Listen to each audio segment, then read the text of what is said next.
Finally हमने सारा gene genome और जो भी स्ट्रक्चर था क्रोमोसोम का सब कवर कर चुका है एंड अब हम आ चुके हैं रेप्लिकेशन पे, डीएनए रेप्लिकेशन। तो 3 पॉसिबल मोड हम पढ़ते हैं डीएनए रेप्लिकेशन के। Okay, so these are my notes by the way, और मैं इसी में से आपको समझाने की कोशिश करूंगी। ठीक है, तो देखो फर्स्ट जो मोड होते हैं, 3 मोड हम पढ़ते हैं। एक होते हैं सेमी कंजर्वेटिव एंड देन एक होता है, ये 3 मोड हम पढ़ते हैं। ठीक है, एक होता है कंजर्वेटिव, एक होता है सेमी कंजर्वेटिव एंड एक होता है डिस्पर्सिव मॉडल।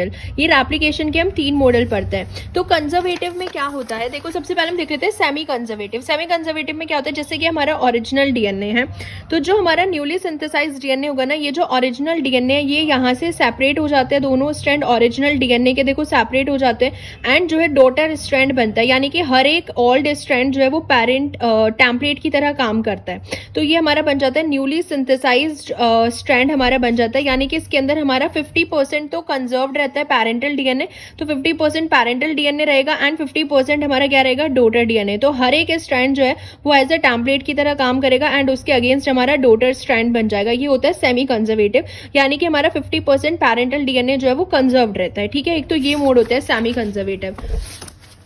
फिर एक हमारे पास होता है कंजर्वेटिव मोड ऑफ रेप्लिकेशन, जिसमें हमारा जो पेरेंटल डीएनए है वो ऐसे का ऐसा ही कंजर्व रहता है, 100% पेरेंटल डीएनए कंजर्व रहता है, नया डीएनए अलग से बन जाता है। तो ये होता है कंजर्वेटिव मोड, जिसके अंदर हमारा पेरेंटल डीएनए 100% कंजर्व्ड होता है। ठीक है, डिस्पोसिव रेप्लिकेशन होता है, जिसमें हमारे डीएनए को पहले हम फ्रेगमेंटाइज करते हैं, ये पहले टूट जाता है छोटे छोटे फ्रेगमेंट में, न्यूक्लियोटाइड्स का ही तो बना हुआ है ना डीएनए, तो वो टूट जाएगा छोटे छोटे फ्रेगमेंट में एंड देन इन फ्रेगमेंट के कॉम्बिनेशन से हमारा डीएनए बनता है। तो कहीं कहीं जो है नया स्ट्रैंड आ जाता है, कहीं कहीं पुराना ओल्ड स्ट्रैंड रहता है, तो ये थोड़ा फ्रेगमेंटाइज्ड हो जाता है, यानी कि छोटे छोटे फ्रेगमेंट से हमारा ये जो है दोनों के कॉम्बिनेशन से फॉर्म हो जाएगा। सो डिस्पर्सिव में क्या हो गया, वो पहले फ्रेगमेंटाइज होता है, देन उन फ्रेगमेंट से हमारा डीएनए बनता है। तो ये 3 मोड होते हैं, conservative, semi conservative and dispersive replication. ठीक है, बाद हम पढ़ते हैं डीएनए रेप्लिकेशन सेमी कंजर्वेटिव होता है। वॉटसन और क्रिक ने जो है ये प्रपोज की थी hypothesis of semi conservative replication and the hypothesis was proved bye experiment. जो मिचेल्सन और स्टॉल का जो एक्सपेरिमेंट था उससे ये प्रूव हुई थी हाइपोथेसिस। ठीक है, तो वॉटसन और क्रिक ने ये हाइपोथेसिस प्रपोज करी एंड प्रूव किसने करी थी, मिचेल्सन और स्टॉल के एक्सपेरिमेंट ने। ठीक है, सो ये वॉटसन क्रिक ने हाइपोथेसिस दिया कि सेमी कंजर्वेटिव होता है डीएनए का जो स्ट्रक्चर होता है, वो डीएनए रेप्लिकेशन जो होती है वो सेमी कंजर्वेटिव होती है, और मिचेल्सन और स्टॉल के एक्सपेरिमेंट से ये प्रूव हुआ। अब हम देखते हैं मिचेल्सन और स्टॉल का एक्सपेरिमेंट था क्या। इन्होंने सबसे पहले आप ये देखो कि हमारे जो नेचर है ना, उसमें नाइट्रोजन की 2 फॉर्म एग्जिस्ट करती है।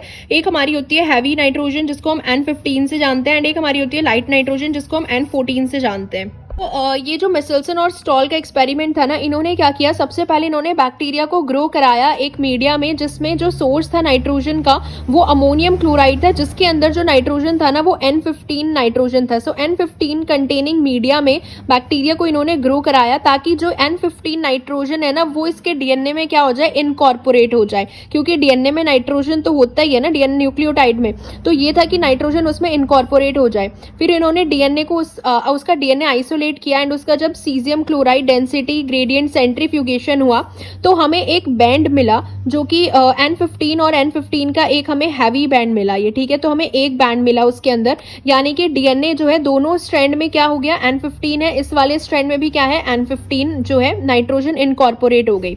उसके बाद इन्होंने क्या किया, इसको रेप्लिकेट करने के बाद आफ्टर 1 राउंड ऑफ रेप्लिकेशन इसको इन्होंने ट्रांसफर कर दिया N14 मीडिया में, जिसके अंदर जो नाइट्रोजन की सोर्स थी वो क्या थी, N14 थी, नाइट्रोजन जो है N14 थी। फिर जब इसका रेप्लिकेशन हुआ तो हमें एक बैंड मिला जो कि H हैवी और लाइट बैंड था, ये हमें दूसरा बैंड मिला। पहला बैंड था हमें हैवी बैंड मिला, यानी कि दोनों स्ट्रैंड में क्या है, N15 ही है दोनों स्ट्रैंड में। अब क्या हुआ, जब इसका रेप्लिकेशन हुआ, इसको जब हमने इस वाले मीडिया में डाला तो एक ये स्ट्रैंड क्या हो गए, सेपरेट हो गए, N15 वाला सेपरेट हो गया, N15 वाला सेपरेट हो गया एंड नया जो इनकॉर्पोरेट हुआ वो कौन सा हुआ, N14, क्योंकि हमने यहाँ पे मीडिया क्या लिया है, N14 मीडिया। तो देखो ये किसकी तरह बिहेव कर रहा है, सेमी कंजर्वेटिव की तरह ही तो बिहेव कर रहे हैं ना। ठीक है, ये हम यहाँ पे स्टडी मतलब यहाँ पे समझाने के लिए लेके चल रहे हैं, बट उस टाइम पे ये नहीं वो समझ रहे थे, उस टाइम पे सिर्फ उनको बैंड मिल रहा था कि एक हैवी बैंड मिला, फिर थोड़ा सा हैवी लाइट बैंड मिला इनको। ठीक है, एक दूसरा बैंड मिला आफ्टर 1 राउंड ऑफ एप्लीकेशन। फिर इन्होंने क्या किया, जब इन्होंने इसको वापस से दूसरे मीडिया में रखा जिसमें वापस से N14 थी, फिर इन्होंने क्या किया, दूसरा राउंड ऑफ रेप्लिकेशन किया दोबारा से। तो ये हमारे कैसे, हमें 2 बैंड मिले, एक तो वही पुराना जो हैवी लाइट बैंड था और एक लाइट बैंड भी मिला हमको। एक मिनट मैं इसको और अच्छे से समझाती हूँ। देखो, जब इन्होंने इसको N15 मीडिया में रखा, जिसके अंदर हमारा नाइट्रोजन का जो मीडिया था वो N15 था, उसके अंदर हमें जो है बैंड मिला डीएनए का, एक बैंड मिला जो कि हैवी बैंड था। अब वो हैवी बैंड किस लिए था, क्योंकि ये देखो डीएनए का जो ये वाला स्ट्रैंड है और डीएनए का जो ये वाला स्ट्रैंड है, दोनों में जो है जो नाइट्रोजन इनकॉर्पोरेट हुई है ना वो N15 ही हुई है दोनों में, ठीक है, ये हुआ। अब इन्होंने क्या किया, इस वाले को इन्होंने कौन से मीडिया में रखा, N14 वाले मीडिया में रखा। जब इन्होंने इसको N14 वाले मीडिया में रखा तो हमको क्या बैंड मिला, बैंड जो मिला वो हमें मिला, यहाँ पे हैवी था, यहाँ पे हमको मिला हैवी और लाइट बैंड। अब ये कैसे मिला, देखो ये जो N15 वाले थे ना ये सेपरेट हो जाएंगे, एक N15 वाला सेपरेट हो गया, एक स्ट्रैंड अलग सेपरेट हो गया। अब जो नया स्ट्रैंड सिंथेसाइज होगा ना वो लाइट होगा, क्योंकि हमारी जो नाइट्रोजन है वो हमने कौन से लिया, N14, जो कि ज्यादा हैवी नहीं है, लाइट नाइट्रोजन है N14। तो इसलिए एक जो हमको दूसरा स्ट्रैंड मिलेगा वो N14 का स्ट्रैंड मिलेगा, क्योंकि हमने इसको N14 वाले मीडियम में रखा है। तो एक हमको N14 का मिला, यहाँ पे भी हमारे पास N14 का मिला, ठीक है। और एक स्ट्रैंड हमको कैसा मिला, ये वाला स्ट्रैंड हमको कैसा मिला, N15 का स्ट्रैंड मिला, एंड ये वाला भी हमको कैसा मिला, N15 का स्ट्रैंड मिला। तो एक हैवी और एक लाइट, क्योंकि मीडिया कौन सा था, N14। तो जो नया स्ट्रैंड बनेगा उसमें N14 इनकॉर्पोरेट होगा। आया समझ में। तो इसलिए हमको जो बैंड मिला वो कैसा मिला, हैवी और लाइट बैंड मिला। यहाँ पे क्या मिला, हैवी और लाइट बैंड। जब हमने इसको दोबारा से हमने एक और मीडिया में डाला, अगेन हमने क्या लिया, N14 लिया, लाइट नाइट्रोजन लिया N14। तो इस बार हमें जो बैंड मिलेंगे ना वो दो बैंड मिलेंगे। क्यों मिलेंगे दो बैंड, देखो आप इन दोनों को सेपरेट कर दो, इसको भी सेपरेट कर दो, यानी कि एक पिंक हो गया हमारा, एंड इन दोनों को भी सेपरेट कर दो, एक पिंक हो गया हैवी वाला, देन एक हमारा क्या हो गया, लाइट वाला सेपरेट हो गया, देन इधर से हमारा एक पिंक वाला सेपरेट हो गया हैवी वाला, एंड एक हमारा कौन सा सेपरेट हो गया, लाइट वाला। एंड हमने इसमें कौन सा लिया है, लाइट लिया है मीडिया में। तो जो नया स्ट्रैंड बनेगा वो कैसा मिलेगा, लाइट वाला बनेगा। अब देखो इसके अंदर लाइट वाला स्ट्रैंड बन रहा है, ठीक है। तो अब देखो ये कौन कौन से जो है हमें बैंड मिलेंगे। ये तो हमारा हैवी वाला ही है, N14 एंड N15, ठीक है। ये हमारा कौन सा है, हैवी नाइट्रोजन है, पिंक वाला, एंड ये हमारा क्या है, लाइट नाइट्रोजन है। इसमें हमारे पास दोनों लाइट है, इसमें भी हमारे पास दोनों लाइट नाइट्रोजन है, इसमें हमारे पास एक हैवी नाइट्रोजन है एंड एक हमारे पास लाइट नाइट्रोजन है। तो इसलिए इसमें जो हमारे पास बैंड मिलता है, एक तो हमारे पास यही वाला बैंड होगा हैवी लाइट वाला, और एक हमारे पास एक और बैंड आएगा लाइट वाला बैंड आएगा, ठीक है। एक हमारे पास कौन सा आएगा, लाइट वाला बैंड आएगा, एंड ये हमारे पास कौन सा हैवी लाइट वाला बैंड है। तो इस तरीके से जब उन्होंने जनरेशन बाय जनरेशन देखा तो इससे हमें पता चला कि जो डीएनए रेप्लिकेशन है वो सेमी कंजर्वेटिव हो रहा है, क्योंकि पैरेंटल स्ट्रैंड जो है वो कंजर्व्ड रहता है एंड फिर नया स्ट्रैंड सिंथेसाइज हो जाता है। ऐसे इसमें पैरेंटल स्ट्रैंड एक हमारा लाइट था, फिर अगेन एक लाइट जो है वो नया सिंथेसाइज हुआ, क्योंकि हमने मीडिया कौन सा लिया, N14 मीडिया। तो आई होप ये इससे आपको क्लियर हुआ होगा, ठीक है। और ये सेम डायग्राम आप इसमें भी देख सकते हो कि कैसे हमने जो है N15 और N15 से स्टार्ट किया था हमारा जो डीएनए में नाइट्रोजन था, फिर जब हमने रेप्लिकेशन किया N14 मीडिया में तो ये कैसे रेप्लिकेट हुआ, सेमी कंजर्वेटिव, एक पैरेंटल स्ट्रैंड कंजर्व्ड हुआ, एक N14 आ गया। फिर अगेन इसको सेकंड राउंड में किया तो एक पैरेंटल स्ट्रैंड कंजर्व्ड रहा और एक लाइट स्ट्रैंड आ गया। फिर अगेन जो है थर्ड राउंड में करेंगे, आपको बस इनको सेपरेट करना है और एक लाइट स्ट्रैंड बना देता है। तो इस तरीके से हमें बैंड्स दिखने लगे, पहले हैवी बैंड था, फिर हैवी लाइट बैंड आया, उसके बाद लाइट बैंड आया। तो इस तरीके के जो है बैंड, ये एक्सपेरिमेंट किया था मिचेल्सन और स्टोल का एक्सपेरिमेंट था, ठीक है, कि इन्होंने क्या किया कि डीएनए रेप्लिकेट करता है बाय सेमी कंजर्वेटिव मैकेनिज्म। हाँ, तो इन्होंने देखो ई कोलाई सेल्स जो हैं ये इनिशियली इन्होंने ग्रो कराई एक मीडियम में जिसमें अमोनियम क्लोराइड प्रिपेयर किया विद हैवी आइसोटॉप, ठीक है। सबसे पहले अमोनियम क्लोराइड प्रिपेयर किया with heavy isotope of nitrogen until all the cellular DNA, जब तक लेबल नहीं हो गया पूरा डीएनए N15 से लेबल नहीं हो गया। उसके बाद उसको दूसरे मीडियम में भेजा N14 वाले में, उसके बाद दूसरे कल्चर से फिर वापस N14 मीडियम वाले में भेजा, और इस तरीके से जो है ये हमारा एक्सपेरिमेंट हुआ थर्ड राउंड में, ठीक है। तो इसमें जो क्वेश्चन आते हैं ना वो देखते हैं वो कैसे आते हैं। देखो इसमें जो क्वेश्चन आते हैं, जैसे क्वेश्चन है कि E coli cell that have been cultured in a medium, हमने उसको लाइट आइसोटॉप पे मीडियम में कल्चर किया, फिर हमने उसको N15 में ट्रांसफर किया। आफ्टर 3 जनरेशन जो है उसका ग्रोथ हमने हैवी मीडियम में ही कराया। So what will be the ratio of light heavy to heavy strand. इसका ना एक फॉर्मूला भी होता है, बट फॉर्मूला होने से पहले मैं आपको एक बार समझा देती हूँ कि ये हम कैसे सॉल्व करते हैं, ठीक है। पहले हम क्वेश्चन पढ़ते हैं कि क्वेश्चन में क्या गिवन है। तो इकोलाई सेल जो हमने कल्चर करी है एक मीडियम में जिसके पास क्या है, N14 आइसोटॉप है, यानी कि हमने उसको N14 में कल्चर किया है। लाइट के लिए हमने ऑरेंज कलर यूज किया था, so let me use it. ठीक है, हम ऑरेंज से ही दिखाते हैं कि हमने उसको जो है ग्रो कराया N14 में सबसे पहले। तो हमारे पास जो डीएनए था उसके अंदर दोनों कैसे स्ट्रैंड थे, लाइट स्ट्रैंड थे, दोनों लाइट स्ट्रैंड थे।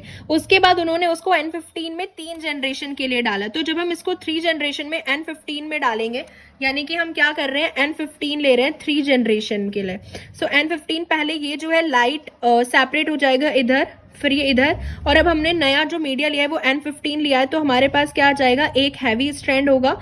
ठीक है, इसमें भी हमारे पास क्या हो जाएगा, एक हमारे पास हैवी स्ट्रैंड होगा एंड एक हमारे पास लाइट था, एक हमारे पास लाइट था। ये होगी हमारी एक जनरेशन। ठीक है, अब हम इसको दूसरे जनरेशन में भी इन्होंने क्या यूज किया है, N15 ही यूज किया है। दूसरे जनरेशन में भी N15 मीडिया ही यूज किया है। तो अगेन इसको आप सेपरेट कर लो, एक हैवी सेपरेट कर दो, इसमें भी एक हैवी वाला सेपरेट कर दो एंड एक जो है लाइट वाला सेपरेट कर दो, एक लाइट वाला यहाँ पे, मतलब इन दोनों को सेपरेट कर दो।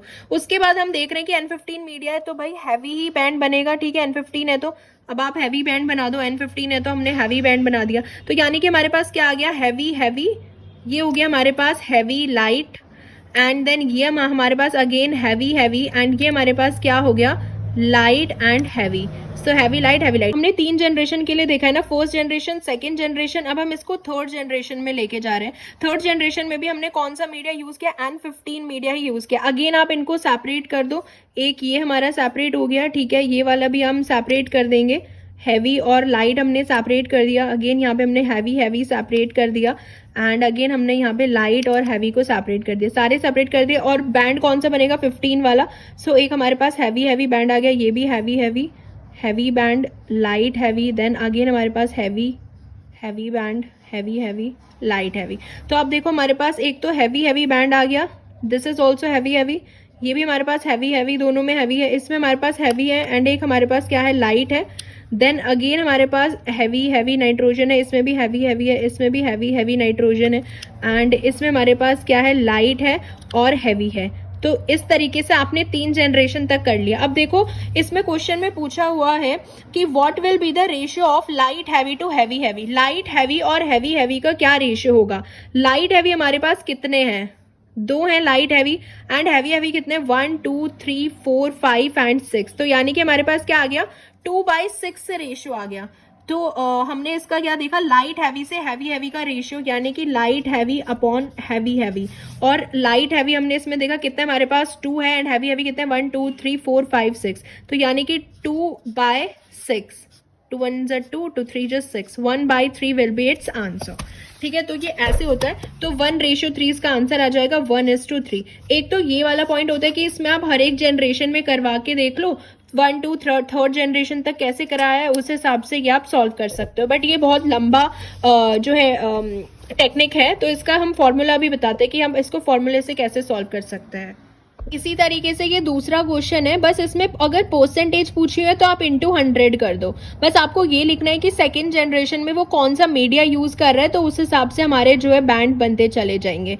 ठीक है, लेकिन इसका जो शॉर्ट फॉर्मूला होता है वो यही होता है। देखो जो हाइब्रिड डीएनए मॉलिक्यूल होगा ना, हाइब्रिड मतलब हैवी और लाइट जो होगा, वो हम कैसे निकाल सकते हैं। हाइब्रिड डीएनए जो है वो हमेशा जो है कितना होगा, 2 होगा। हाइब्रिड हमेशा 2 होगा। अब आपको ये निकालना है 2n-2, रिमेनिंग जो भी आप निकालोगे ना वो होता है 2n-2। ठीक है, मतलब हाइब्रिड आपको पता है हाइब्रिड हमेशा 2 ही आएंगे, हाइब्रिड हमेशा क्या आएंगे, 2 आएंगे। हाइब्रिड का मतलब है कि हैवी और लाइट की हम बात कर रहे हैं, तो वो हमेशा क्या आएंगे, 2 आएंगे। और जो रिमेनिंग आपको निकालना है वो आपको निकालना है 2n-2 कर देंगे आप। ठीक है, 2n-2, हाइब्रिड 2 आएंगे तो 2n-2 कर देंगे। 2n यहाँ पे n का मतलब होता है नंबर ऑफ जनरेशन। अब देखो यही वाला फॉर्मूला हम इस वाले क्वेश्चन में फिर से लगाते हैं। इस वाले क्वेश्चन में उन्होंने बोला है कि हाँ जनरेशन कितनी है, 3 जनरेशन हम ले जा रहे हैं।